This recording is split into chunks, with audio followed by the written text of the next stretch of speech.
We are talking wireless communications, and the chairwoman of this session is Brigadier General Sharon. Hi. Take your microphone. Let me introduce you. Whereas you have a very long title, I have to find it. Wait a second, where is it? You introduce yourself. Let's do it this way, okay? Good afternoon. Brigadier General Reserve Sharon Nir, the former General Advisor to the Chief of Staff and the former Commander of the C4I School in Cyber. And an advisor to the Chief of Staff. Yes. Well, I knew it was a very long title. Yeah. So a couple of words from you, and then later we'll introduce our panel. Okay, so a couple of words about next generation of urban wireless communications. The growing consumption of high-speed internet traffic requires cellular companies we have here to invest in infrastructure and enable information to be accessed efficiently and quickly. Cellular has become a basic vital product for information consumption. The fifth generation of cellular 5G is elegantly taking us into the massive IoT area. 5G technologies are not only intended for civilian use, but also support technologies such as IoT, autonomous transportation, high-speed video, gaming, augmented reality, and more. Hence, the high importance of the stability and absolute reliability of the 5G cellular networks, especially in view of the reliance of critical end units on them.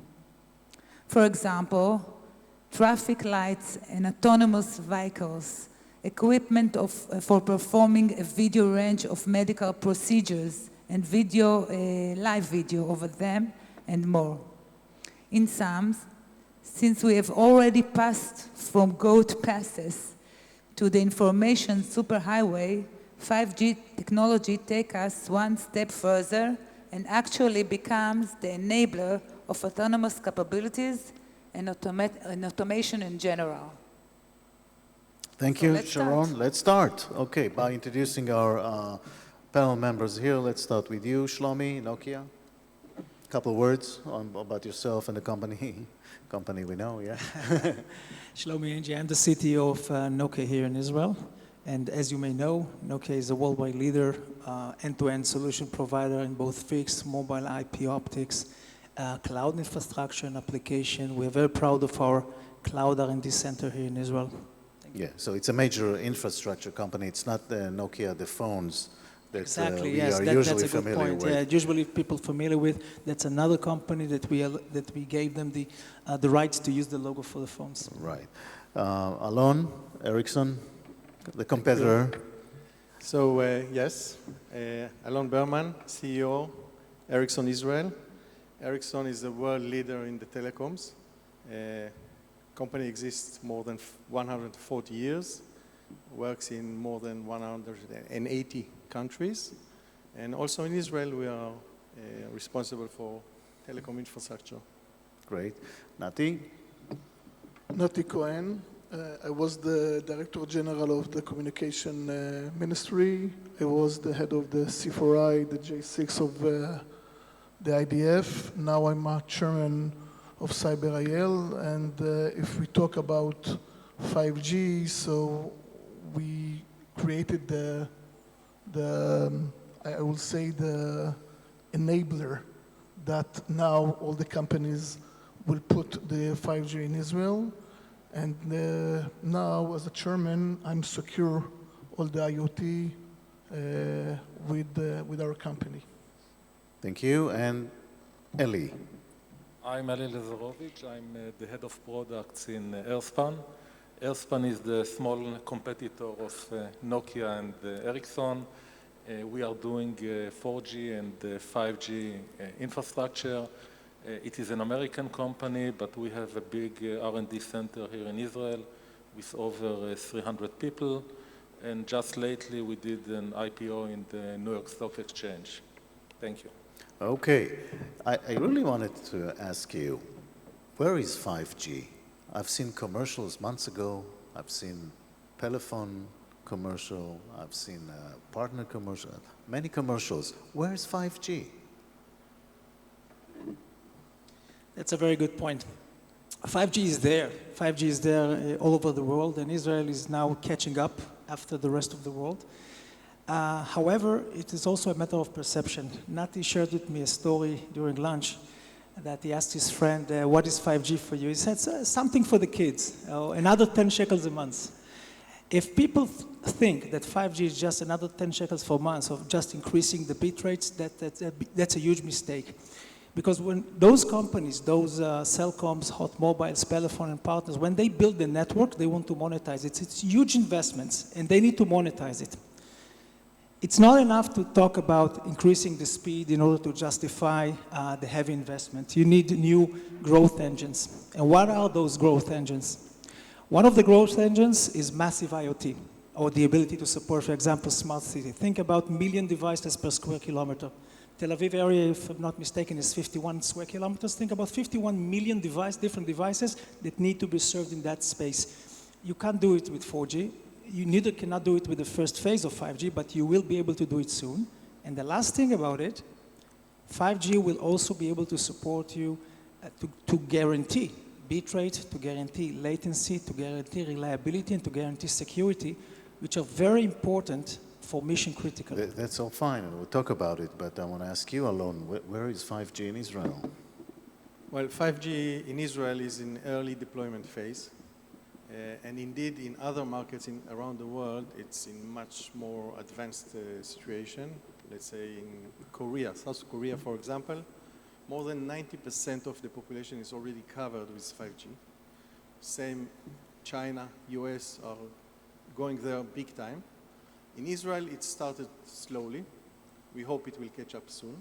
Well, it's a matter of infrastructure or what? It's a matter of infrastructure, a matter of investments. But I want to give another view about it, and I think that it's not a matter of course, in the end, it's a matter of monetization, but the companies that will be the first to go there will be the first to harvest the monetization. And it's also about differentiation between companies, and we believe that this investment on the long run will pay itself, and as it did in 4G.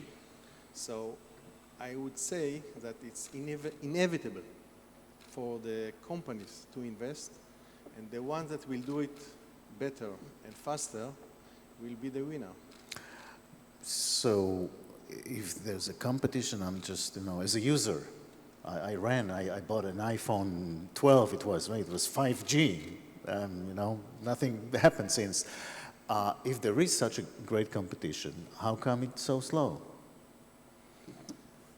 I would agree that the competition at the moment is mainly about price. I think that the market in Israel is highly competitive.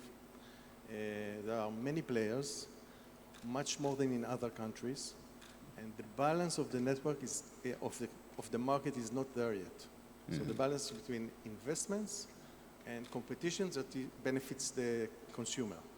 And I think that hopefully in the year to come or next years, we'll reach such a balance that will allow the companies to invest more. I argue that in the end, it will come back to the consumers, because better communication infrastructures will have to pay more. Better economy. We'll have to pay more. Yes. You'll have to pay a little more. Little more. To get much more in successful economy. Okay. Eli, do you agree to this assessment of what's going on? Yeah, definitely. I think that one of the reasons that Israel is behind is the allocation of spectrum. In Israel, it took longer than in other places. We see places like Japan, South Korea, and as was mentioned, where they have deployed many networks which are now operational. You get a good 5G service, and I believe that we'll catch up soon. Mm-hmm. Nati? The regulations are all the time to blame. I say like this, 5G is a game changer because every generation has their own benefit. I think that the 5G, we are in the 4G, it's the VOD generation, and now we're going to the IoT generation, but it's not just the IoT, it's the AI. So the infrastructure will be there because Ericsson, Nokia, Airspan does the work with the companies. It will be there. But I think it's the application that will give the solutions for the questions. So 2 weeks ago, we've been in a big conference here about the municipality. We understand that there's a lot of questions that the IoT can give the answers. For everyone that needs something to know about his city, if you are a citizen or if you are management, your city. So I think that there's two layers, two vectors, the infrastructures that will be there and what we will do with the 5G. It's not us what we will do because our kids will be there, they will know what to do. It's what the municipality, the AI, the government can do with all the data that will give us the questions. This is the generation, this is the game changer. Yeah. They have no clue yet, I can tell you that, because we were talking about it yesterday here, about regulation on like technologies you can see behind this wall, face recognition and all of this. They have no clue yet. I have to ask you, all these stupid theories and fake news about 5G and vaccines with chips and all of this, did this really cause any serious damage to the business? Absolutely not. No. And I can tell you that in Israel we are in the most tough regulation standard in the world. If America is here and Europe is here, we are here, but that everything is monitored. Everything is, I can tell you, in the best standard with the health and all the priorities that we have in the government. Right, but people, they get ideas, and I'm wondering what's your perception? You're in this business, and suddenly somebody comes up and says 5G, it will, I don't know, blow your head or something, and you have to deal with it. They claim that the corona created by the 5G in Wuhan because there was the first city in China. Yeah, So the endless stupid things like that. Alon. I think it's ridiculous, and frankly speaking, my view is that we shouldn't even refer to that, because then we are strengthening those foolish ideas. And really, it doesn't interfere with business, because the regulator is taking care that in terms of radiation, in terms of power, of transmitting power, we are well below the standards and well below the health limitations. And actually, of course, there is no real proof that there is any health concern, but yet still there are standards and we are keeping them. So really, there's no real threat and no real worry, but people are worried and you cannot do anything about it. Yeah, so let's talk about the real thing, which is, I want to ask you, Shlomi, for people who are not experts on 5G, to explain again what are the benefits of having such a broadband, let's say, superhighway of information at the tip of our hands, on IoT, on instruments, everywhere we go. Okay, 5G comes with two phases. We are here in Israel, we are in the first phase, which is called non-standalone, which is actually like 4G on steroids. It gives you high bandwidth, it gives you high speeds, but nothing much more than that. The next phase of 5G, which is called standalone, will be based on cloud technology inside the core of the network of those mobile operators. And that technology will allow you to guarantee some characteristics to specific services. For example, if we talk about autonomous cars, we want to guarantee the latency, so the car will be able to communicate with another car to warn her about a kid that just left his mother's hand and jumped into the street. You need that those cars will communicate in about a fraction of a second, milliseconds, right? So you need to guarantee that. Same with remote healthcare. If you want to have a doctor sitting in Tel Aviv and supporting an operation in Tiberias, for example, in Poria Hospital, in that case, you need to guarantee him bitrate, latency, reliability, and security during this operation, right?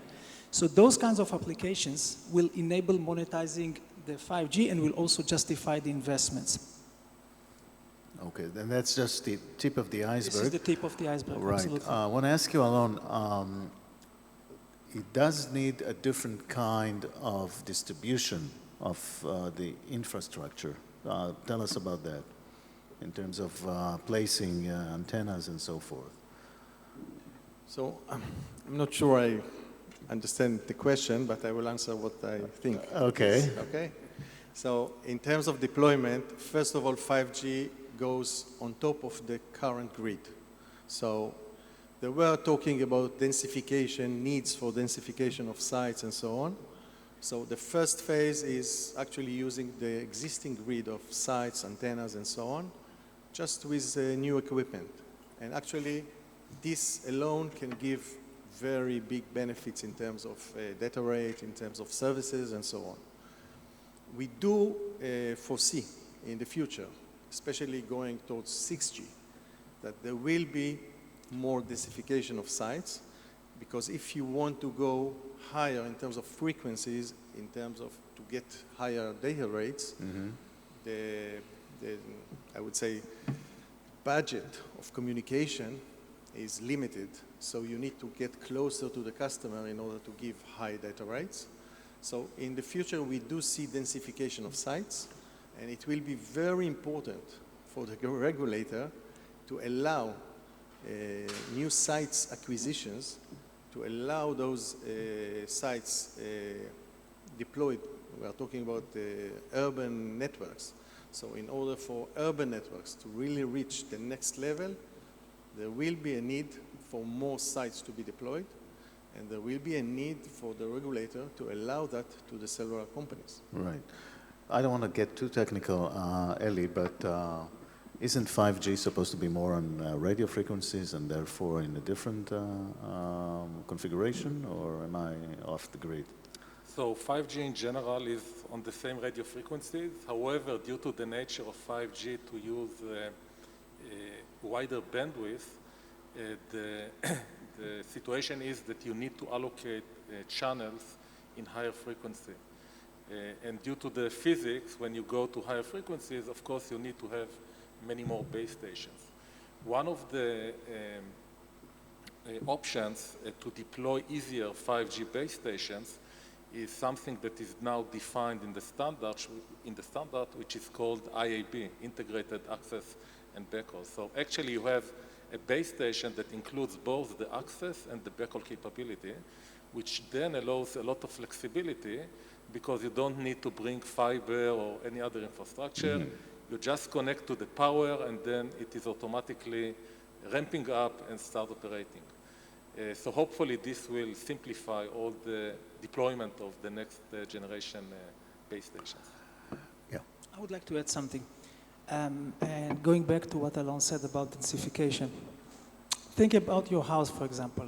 5-6 years ago, you had a router, you had Wi-Fi, and you were satisfied. But now you need more than one Wi-Fi hotspot at home. You want to have coverage in different rooms, so you add more and more small hotspots, right? Same thing should happen also with mobile technology. We started several years ago with large base stations, large antennas, and now we need more and more smaller sites in order to cope with the increasing demand from people. People want more bandwidth, so you need to densify. And I want to compliment the regulator with easing the path to permitting small cells installation in the city. The regulator did two smart actions recently. One of them was to ease the path in order to ease the permit path for small cells, and the other thing was to increase the obligation of the mobile company to serve 95% of the population with 4G. It used to be 75% only, which means that now the regulator is requesting the mobile operators to add more sites and to serve 95% of the population, and it allows them to install easily small cells in the city. And this will be key enabler, especially for smart cities. So, Nati, by the time we have 5G here, there's going to be 6G. As you understand, I will say every generation is something like 10 years. We are starting the 5G. We have 10 years to think what is the next generation. I think that if I include what the colleagues said here, the challenge is to combine between 4 layers. One layer is the infrastructures by the optical fiber and all these things. The second one is the frequencies that release great frequencies in the last 2 years. So there's no problem now in Israel. It was a problem, now we don't have a problem. The 3 layer is the cloud, to go to the edge, and it's anomalia of the cloud, because the cloud that we thought about 3-4 years ago was to go all over the world. You are here in Israel, but your systems are in San Francisco or in Europe. You don't care. In the 5G, we need to put the cloud near the users. So this is a different architecture that we need to take care. And of course, we talked about it a lot, security. So to combine between the 4 layers, this is the big challenge of the 5G. And I think that we started with the 1 layer, the infrastructures. We have the solution with the frequencies. Now the 5G needs to meet the new cloud and, of course, the security. And that will bring us, Eli, to 6G, or what is 6G? What it will be like? 6G will be bigger, stronger, faster. So if you are looking on throughput, today 5G, they're talking on few gigabit per second support. In the 6G, it will go up to hundreds of gigabits, probably. The issue of sensors, IoT devices. So if today we are talking on millions, in the 6G it will be hundreds of millions. Everywhere there will be a device that will have to be connected. So this is something that will have to be supported. In terms of coverage, people will expect 100% coverage. The same is availability. We will be so relying on the network that if there will be any shortage or any problem, people will not accept it. So even if there is a problem in a portion of the network, you still need to support the same level of service. Security, of course, will have to improve. Also power consumption. This is something which is a very big pain to the operators. If you are looking today on the OPEX, on the operational cost of the base stations or of the network, about 25% is due to power cost. And I think that the companies like us will have to develop something which will be more power efficient in order to save costs, because you will have many more base stations. So this is 6G. Right. Alon, with all of this happening, will line internet be obsolete, like happened with landlines and phones? I'm more than 20 years in the business, and every time there is a new generation coming and the question is raised, and we see that it is a complementing issue. Mm-hmm. So fixed line network will stay, they will be complementing to the wireless networks, but indeed I would say that wireless networks are taking more and more, and will continue to do so, more and more part of our lives. And eventually it will coexist in a way, but the whereabouts that you are using wireless and fixed line is changing. But I want to add, if I may, about 6G. We need to understand that in 2030, this is the timeline about 6G, will be something like 10 years with 5G already. So, and 5G, as I said, is already in the standalone mode, evident in many places in the world already. So we do see a lot of advancement that will need to be done in technology and also in applications that will justify 6G. At the moment, 6G is in the research mode. So actually, we have a joint project with Nokia. Oh, congratulations.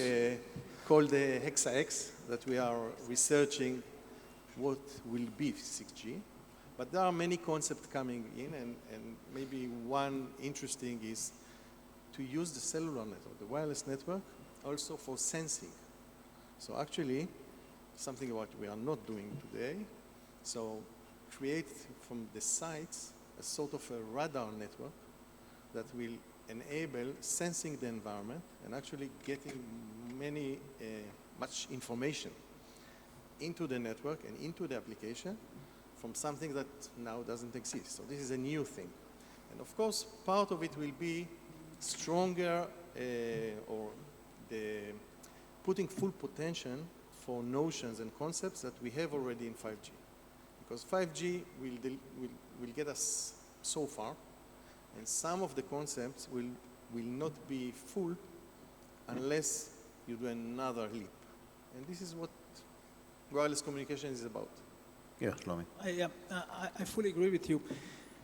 You know, last year on a TV show in Italy, there was a similar panel like this, except that my chair was empty. And then when the interview started, the interviewer suddenly appeared as a hologram sitting on the chair. Happened to me too. Happened to me many times. And that happened on TV, on live. It was fully interactive. I mean, you could talk with him, he would answer to you as if he was here, right? This was done thanks to 5G, and it shows you how 5G and later on 6G will allow us to improve the people-to-people communication, will allow us to be in different places virtually and to improve the communication between ourselves. Now 5G can take us, as Alon said, up to a certain extent. 6G will take us further. Which brings me to the next questions. How all of this will create new businesses, new startups, new technologies for Israel, for example, and others around the world. Eli? So Israel is one of the leading nations in wireless. People here have a lot of experience, probably from the military, from other occasions. So I believe that if I'm looking on 6G, and we talked a little bit on the challenges, so for example, power reduction, you need to develop new power amplifiers which are more efficient.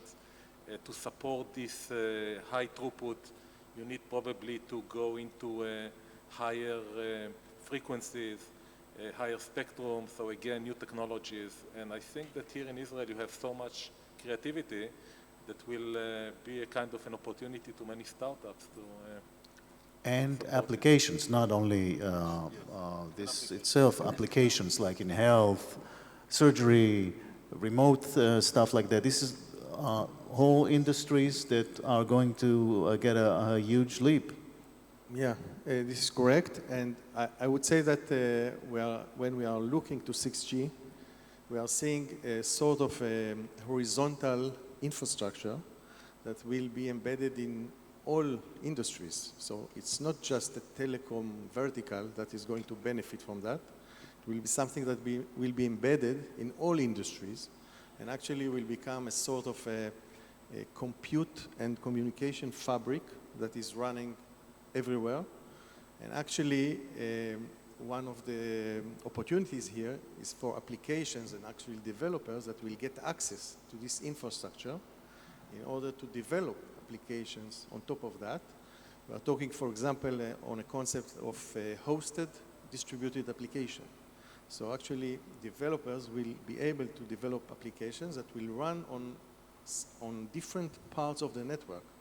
And this will enable us to provide end-to-end security, end-to-end reliability, and especially end-to-end latency, that we want to control the time that it will take to go over the network. So, yeah, want to say something?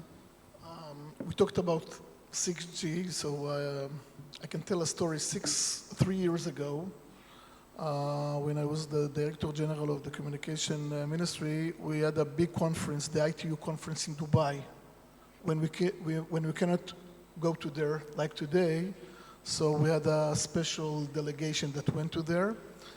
And we had a session that talks about the 6G because the ITU looks 20 years above, because it's the regulation of the world, what companies like Nokia and Ericsson and all the companies that deals communication needs to focus on in the search and all these things.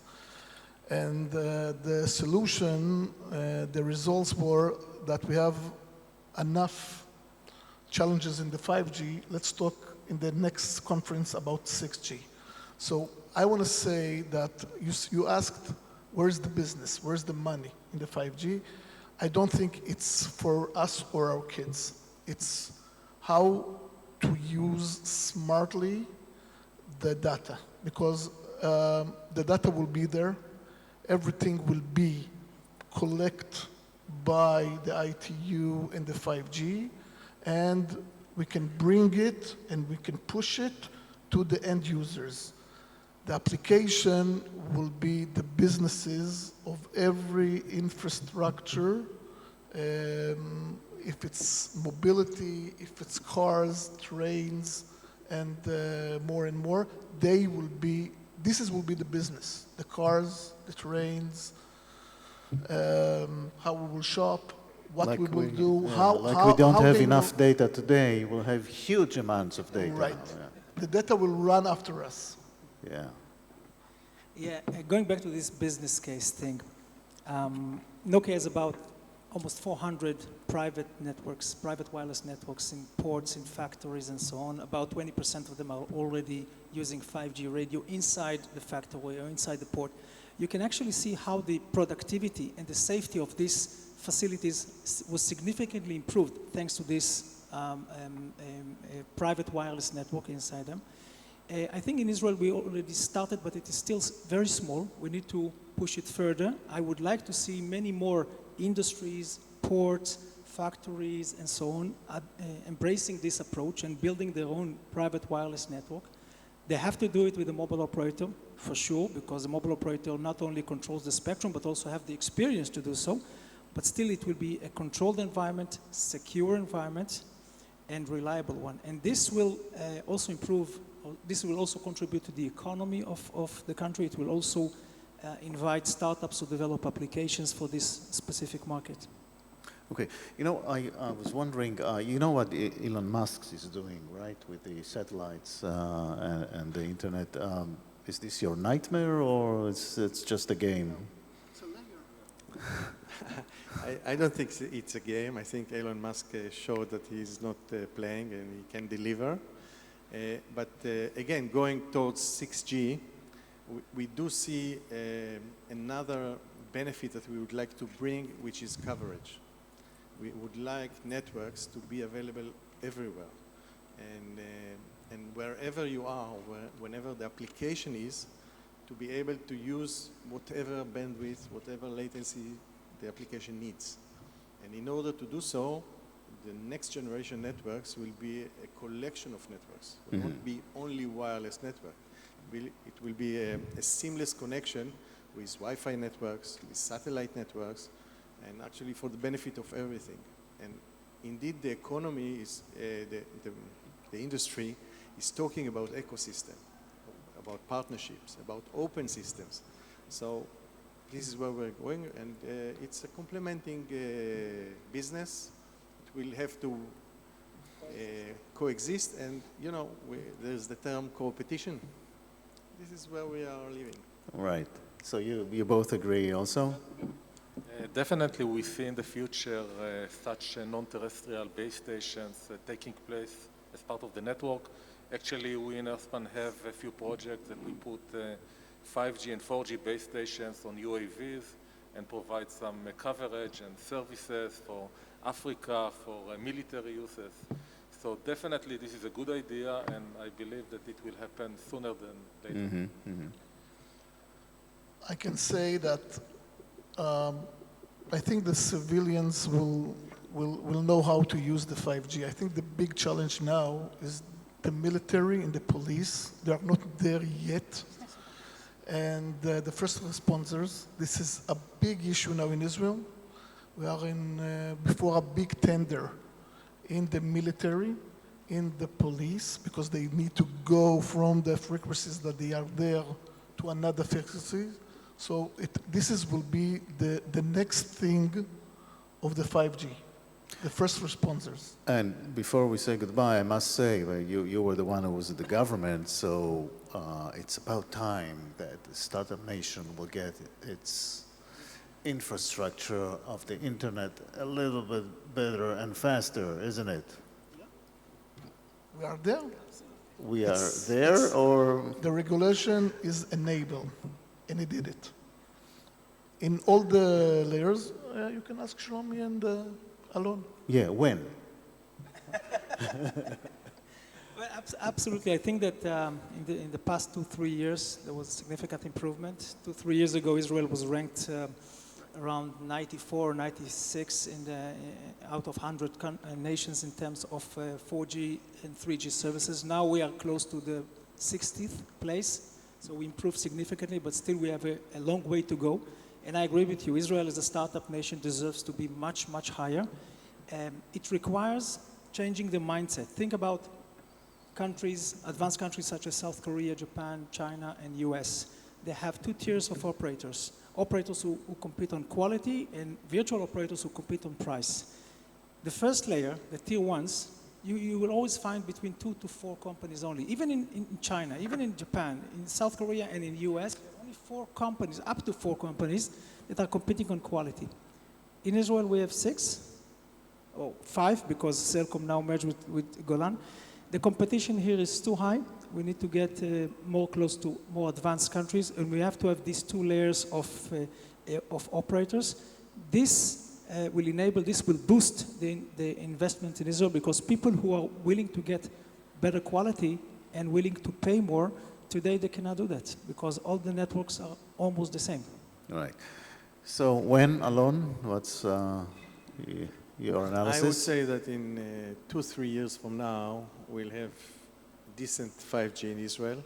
Still not full coverage around the country, but I believe that we will be in a better situation than we are now for sure. I would say that in terms of regulation, indeed regulation did the right moves, did important moves lately, and it will of course help the situation. However, we still have way to go. We can do more, and going back to what I said before, it's like Shlomi said, it's a change of mindset. It's from a defensive mode to go to an offensive mode in terms of the cellular networks. And I think that the one that will adopt such a move and will lay out a good infrastructure, a good service to their customers, eventually will collect the gain. So, see you in 2 years, Eli, something like that? Yeah, I believe so. I think that while 5G is ramping up globally, equipment prices is going down, people getting much more experience, more confidence in the concept, in the networks, and I definitely believe that in a couple of years, we will have a very good 5G network here in Israel. Let's hope so. Yeah. Gentlemen, thank you very much. Lady, thank you. And